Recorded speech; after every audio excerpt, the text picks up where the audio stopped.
One of the things I was because that's what. No, let me switch this around. All right. Yeah, you know, I'm on contract with some non-parasitical authorities. It's hush-hush for obvious reasons because there's parasites in the field that like to interact and stuff. But, you know, there's been a lot going on during the jab session.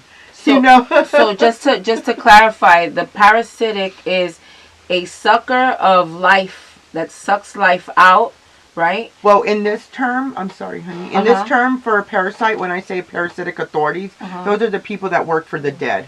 Those are the people that are paid for the deep state or freaking, you know, the mind control. Let's go back to Halloween for a second. Which some of them are also under mind control too. And I believe that because well, here's the thing. I'll say this, then I'll backtrack a little bit because I'm going to go back to Halloween. I think it's very important because you know that's when the most satanic activity happens sort of worldwide, right?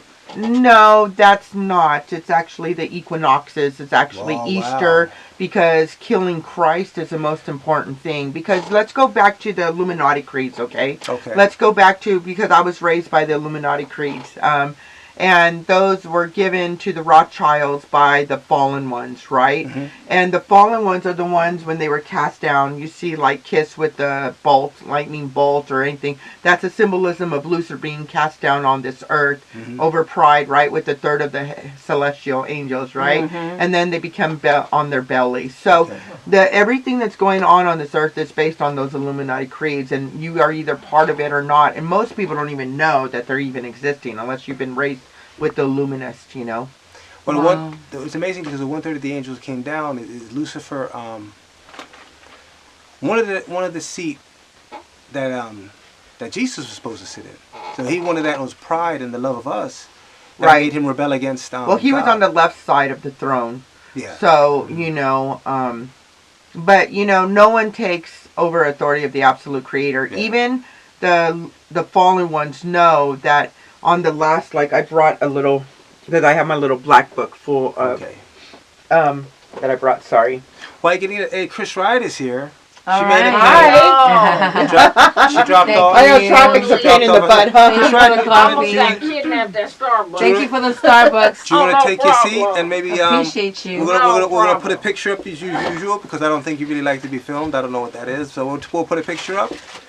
Okay, so I brought my black book because I've been working on a book with Amazon on unmasking the Illuminati creeds. And the crazy thing is that, you know, I grew up with this stuff and, you know, at the end, and we're finding out right now at the end of the Illuminati creeds on, you know, it actually says if they find out what we have done to them, they will hunt us down and we will have no place to hide, right? And in the ancient books and scrolls and you know, big books and stuff like that, it talks about the fact that, you know, the wrath of the Almighty will come down and no one will be able to hide from them. Yeah. And we're witnessing that right now, you know, because even as a Satanist, you know, we know our day's coming. Yeah. Because even in the Neonopicon and all the Satanic Bibles or the Less Book of Solomon's or all the different magically inclined books, demons and angels and all this kind of stuff that's out there, they literally know when their day's coming, when Lucifer is going to be cast in the pit of hell. Okay. And they've literally sold out to go with the adversary. Yeah. Right? So what ended up happening to me that saved me was I found out I was pregnant when I was extracted and stole by the authorities. They brought me to the States. How old were you? I was 12 years old. Okay. And I was 5 months pregnant when they extracted me. I had no idea I was pregnant. I just was gaining weight. Where were you born? Like I was born in Mecca, Saudi Arabia. Mecca, Saudi Arabia? Yeah. Okay. Right. And raised all throughout Europe and Russia and Estonia and stuff. Wow. So I speak like 13 languages. Did you know who you were pregnant from at 12 years old? I didn't know. They actually did DNA when they arrested my father. That's how I knew it was my father's kids. Oh, God. But, you know, the minute, you know, this is how amazing our Creator is. The minute I found out I was pregnant and I had kids inside of me, something just went off and said, I don't want my kids to be like me. You know, what do I got to do? You know, and I asked that question and they said, well, we got some people that can help you. And I said, that's freaking amazing because like, you know, I was so fragmented. I just need help. I need protection. So that's what they did. But you know what was crazy though is I had my kids and then they adopted me and sold me to this damn family down in Roswell, New Mexico. And I was with this family for like, you know, I fought it so hard because they were abusive too. And I actually went to court and caught I actually took them to court for sexual abuse too because I ended up pregnant from them also. Wow. And I won in court and got emancipated, and then I ended up in Santa Fe, New Mexico. And that's where I really began my life as a chef and started really, and I didn't know I was multiple at this time, and I had 35 personalities. I just knew that I was very different from people. And I remember going into a therapy session, right? And my deprogrammer was like, you know, we love you so much and you're so sexy, but if you come in for therapy, we need you to cover up. Because I had no understanding of boundaries because, I mean, when... You weren't raised that way. I wasn't raised that way. You're just walking around naked, you know, and stuff, orgies all the time. Kids are always there. You know, this is like, you know, a lot of people say, well, you know, well, if they do it, then they do like this movie set thing. You know, there's no movie set. You're just a kid being abused. Yeah. You know, you do whatever they say or they kill you. Right. Well, you know, a lot of times with society today and with disinformation, they try to make it seem like if something is way out there that it can't possibly be true. That there has to be a trail of logic. So a lot of times they say, okay, if it's not logical, it couldn't have happened this way, and this way. But then you find out great moments in history and things that did happen in history did happen. Well, Hillary Clinton's first murder was JFK, but, you know, they didn't want nobody to know what she really did, so they made it conspiracy theory, right? That's when the word conspiracy theory came out. But that's to stop people from investigating. So they put the negative right, but you know what? Yeah. You can't tell. You know, when people know something's wrong, people got a gut thing. Like the absolute creator put that within us. Because we are connected to the soul. And it's the breath of like a home that is that breath of life that goes deep within us, right? And nothing can take that away. Right. Like, you know, even doing rituals and being in blood magic and sex magic and making music with seances and doing all that kind of stuff, it was still like completely...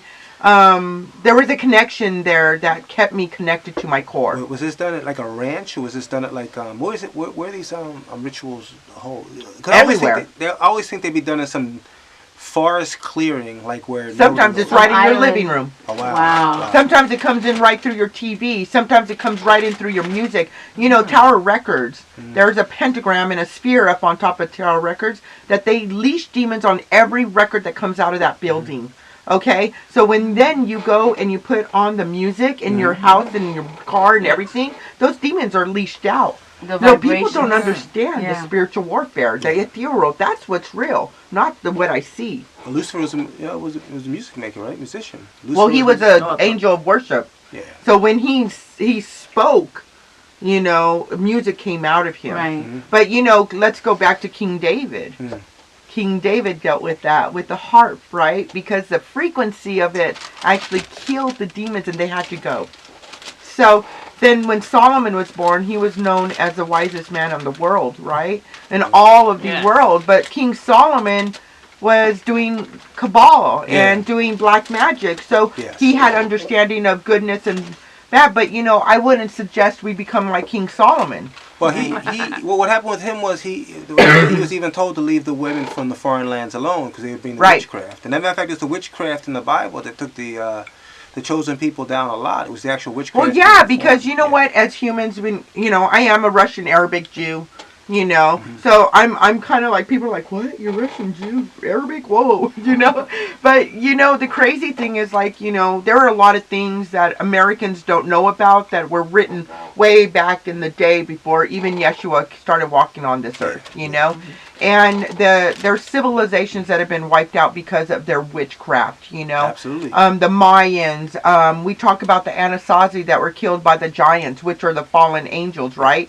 We want to talk about these kind of things because we are, as in the days of Noah, so are these. The fallen are back. CERN has opened up the portals. We are dealing with the fallen right now. And it says scripturally in the real scriptures, not the slave Bible, by the way, which is like, King James. And I know I just pissed off a lot of people with that one. But, King James was actually a gay man that was a Knights of Templar that literally went and used to convert, to pervert the true holy scriptures so people didn't know a way to do. Well, the oldest Bible is the... It says it in the Bible. It's the Ethiopian Bible. Yeah, right? the Enochian. Yeah, Enochian that goes in because the Enochian speaks about, the Ethiopian and the truth, like our origins, right? There's a reason why there's such a race war. And I'm not getting into like races or whatever, but there's a reason why they tried to make Yeshua look like white. And I'm not against any, God knows no color, because he created it all, right? But Jesus was not white. Yeshua, that's not even his real name, Jesus. It's Yeshua. Yeshua HaMashiach, and he was a Jew, and he was darker skinned, and then when he fled and started doing his ministry, he was amongst the people, but where did he go? To Ethiopia, where the people wanted him, where the people needed him.